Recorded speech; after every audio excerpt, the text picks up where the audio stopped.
Assalamualaikum warahmatullahi wabarakatuh. Selamat pagi.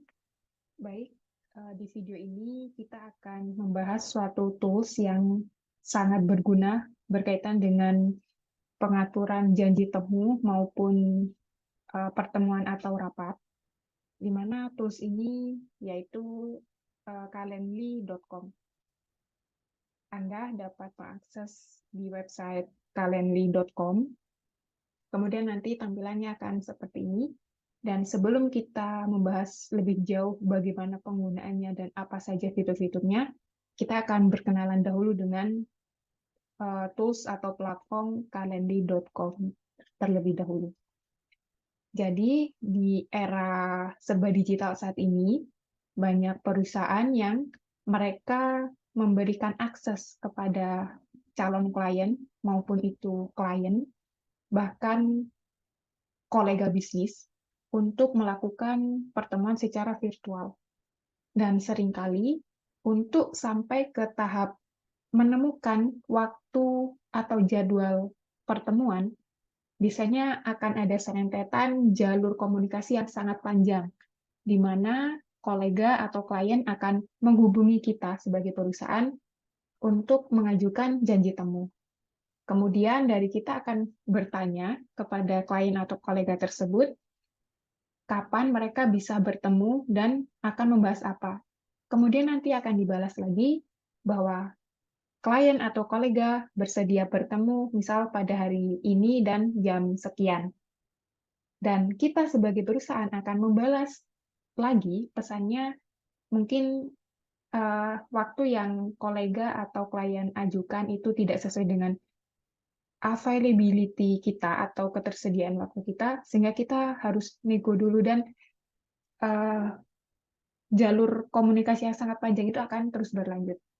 Di era bisnis yang harus agile atau harus sukses, tentu jalur komunikasi seperti ini tidaklah efektif dan tentu akan merugikan perusahaan, bahkan mungkin merugikan klien maupun kolega kita. Sehingga muncullah platform atau tools calendly.com ini, di mana kita bisa dengan mudah menginformasikan kepada klien ataupun kolega kita di waktu kapan saja sih kita itu bisa dihubungi, dan kita bisa dihubunginya melalui aplikasi meeting apa. Sebagai contoh di sini, ketika kita ingin bertemu, misal dengan pihak Calendly, nah di sini kita sudah mengetahui informasi bahwasannya di tanggal sekian-sekian ini, pihak Calendly itu siap untuk kita ajak bertemu. Misal, di bulan Agustus mereka available atau tersedia mulai tanggal 14 sampai 30 untuk Agustus ini, kemudian nanti di September mulai tanggal 1 dan seterusnya. Dan kita nanti bisa menginformasikan kira-kira siapa saja sih yang mewakili perusahaan kita untuk bertemu dengan klien maupun kolega tersebut. Nah, untuk tools-nya, meeting-nya, nanti lewat apa? Apakah Google Meet, ataukah Zoom, ataukah Microsoft Teams? Nah, kita sudah bisa menginformasikan sejak awal juga. Kemudian untuk durasi yang tersedia dari setiap sesi yang kita sampaikan kita itu tersedia, ini juga sudah terinform. Jadi, dari point of view klien ataupun kolega, mereka sudah benar-benar clear mendapatkan informasi untuk bisa bertemu dengan kita sebagai perusahaan. Itu pertama durasinya tersedia berapa menit, kemudian aplikasi meeting yang digunakan nanti apa, dan waktu yang tersedia itu kapan saja. Bahkan sampai ke dengan siapa perusahaan akan diwakili, itu sudah terinformasi. Sehingga nanti apabila Anda sebagai mahasiswa sudah lulus dan sudah bekerja, kemudian menemui kendala sulitnya mengatur jadwal pertemuan entah pimpinan kita atau mungkin untuk bisnis kita, nah kita bisa solve atau menyelesaikan problem tersebut salah satunya melalui penggunaan calendly.com ini. Baik, kemudian kalau kita sudah tahu apa itu Calendly dan fiturnya apa saja, sekarang kita akan mulai melakukan pendaftaran. nanti Anda dapat sign up dengan Google.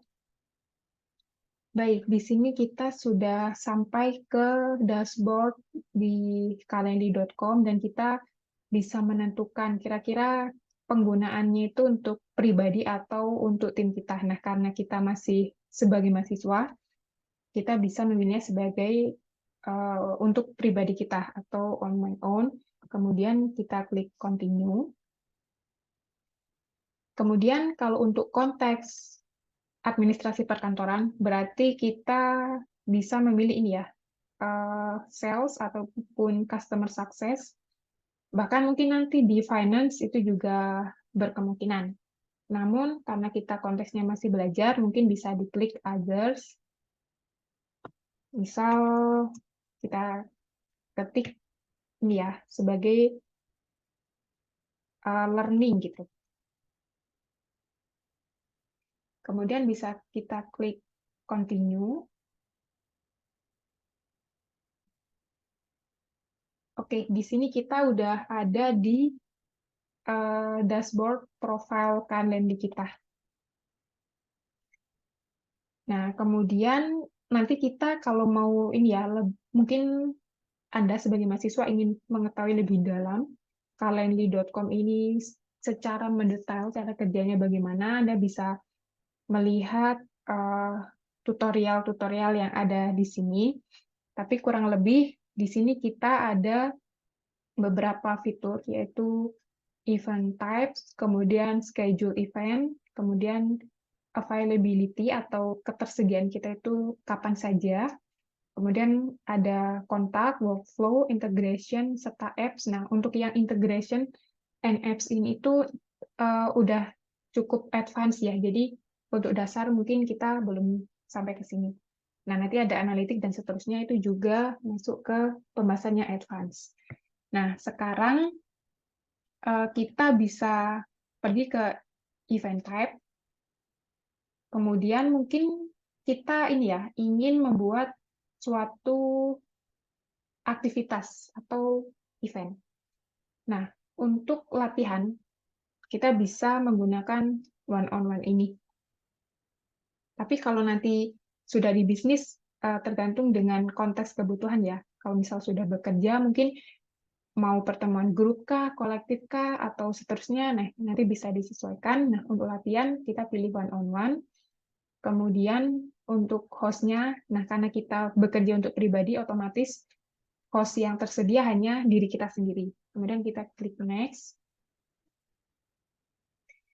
Untuk event name-nya, misal di sini kita bisa menulis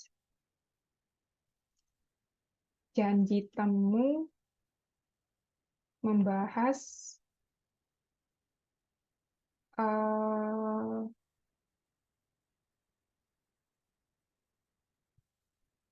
bisnis.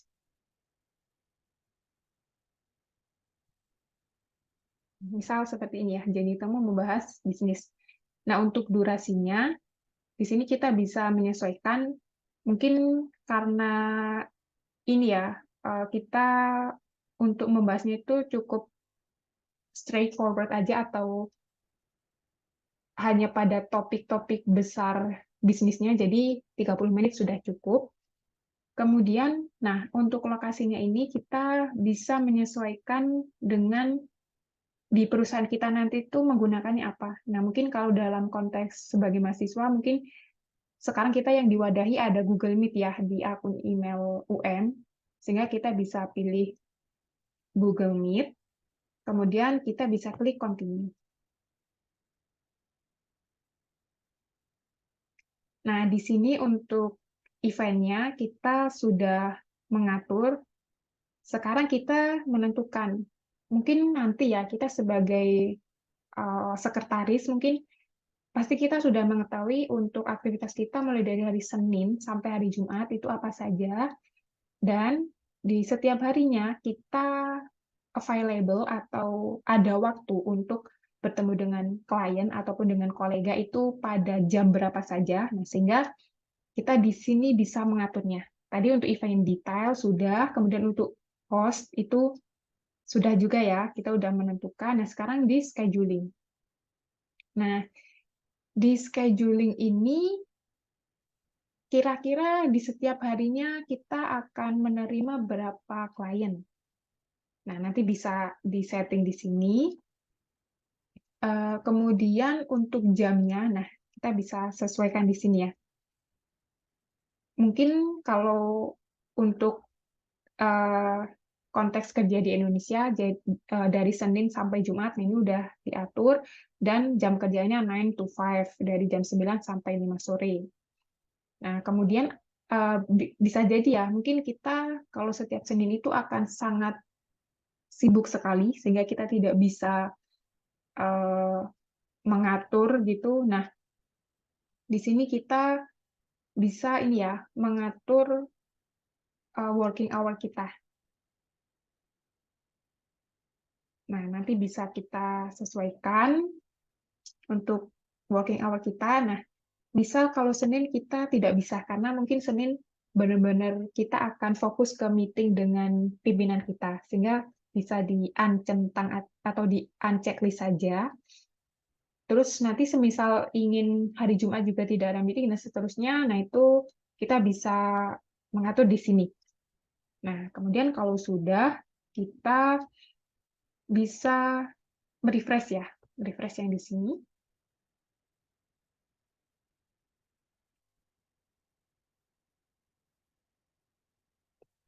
Oke, di sini hari Seninnya otomatis sudah hilang, karena tadi kita udah mengatur di centang sini, atau di unchecklist tersebut. Baik, untuk jamnya pun sebenarnya kita juga bisa menyesuaikan ya, dengan eh, ketersediaan waktu kita. Baik, kalau sudah, kita bisa save. Nah, kita save saja. Kemudian, nah ini booking page. Kira-kira apa saja yang kita butuhkan informasinya dari klien atau kolega yang akan bertemu dengan kita. Mungkin yang paling basic yaitu ada nama, email, kemudian eh, kita bisa mengatur beberapa pertanyaan lain juga. Mungkin bisa kita sesuaikan, misal asal perusahaan atau instansi. Nanti kalau ini sifatnya wajib, kita bisa klik wajib, kemudian kita klik dan. Nah, nanti ini ada beberapa pertanyaan ya. Kemudian kalau misal ada payment, nanti kita bisa mengaturnya. Kemudian kita bisa klik save dan juga close. Baik, di sini kita sampai ke komunikasi. Nah, ini minimal kalender invitation-nya ya, nanti akan dikirim melalui email yang tadi sudah klien atau kolega eh, masukkan di form gitu. Nah, semisal sudah lengkap seperti ini settingnya, kita bisa share link ini ya, Calendly sesuai username kita, kemudian tadi nama eventnya apa gitu. Nah, kemudian kita copy dan kita bisa mulai menyebarkan link ini kepada khalayak umum yang berpotensi menjadi klien kita atau kolega bisnis kita. Kalau mau secara profesional, nah di sini kita bisa add to website agar nanti tampilannya muncul di website kita seperti ini. Nah, jadi barangkali Anda sebagai mahasiswa punya website, Anda bisa mengembednya dengan berbagai penawaran pilihan jenis embednya itu yang model seperti apa. Nah, misal seperti ini, kita continue. Nah, di sini sudah ada HTML yang nanti bisa kita attach di dalam website kita. Nanti tinggal di-compile dan dimasukkan ke website yang kita maksud gitu. Tetapi kalau ternyata Anda mungkin belum punya website, Anda bisa meng-share-nya itu melalui link ini saja. Nanti bisa di-embed mungkin ke LinkedIn atau bahkan ke Instagram. Mungkin kita menjalankan bisnis juga melalui Instagram, nah nanti kita bisa embed di sini. Nah, bagaimana sih tampilannya? Kita lihat. Nah, tampilannya akan seperti ini. Ingat tadi di hari Senin saya mentiadakan jadwal saya sehingga di sini Seninnya tidak bisa dipilih gitu. Nah, misal ada seorang klien atau kolega yang ingin bertemu, misal di hari Selasa tanggal 23, nah ini jamnya sudah ter terpilih gitu, sudah ditawarkan. Kemudian tadi ada nama, email, kemudian asal perusahaan dan seterusnya, kita bisa mengklik dan nanti otomatis jadwalnya melalui Google Meet, tadi karena kita udah menjadi Google Meet, akan terkirim. Baik, seperti itulah untuk tutorial penggunaan Calendly.com, khususnya untuk membahas 3 hal, yaitu apa itu Calendly, kemudian apa saja fiturnya, dan bagaimana penggunaannya dalam konteks bisnis maupun mungkin saat ini kita sebagai mahasiswa. Sebagai mahasiswa administrasi perkantoran yang salah satu tugas kita itu adalah mengatur pertemuan atau janji temu pimpinan atau mungkin rekan bisnis kita, maka sangat wajib untuk mengetahui tools semacam Calendly.com ini.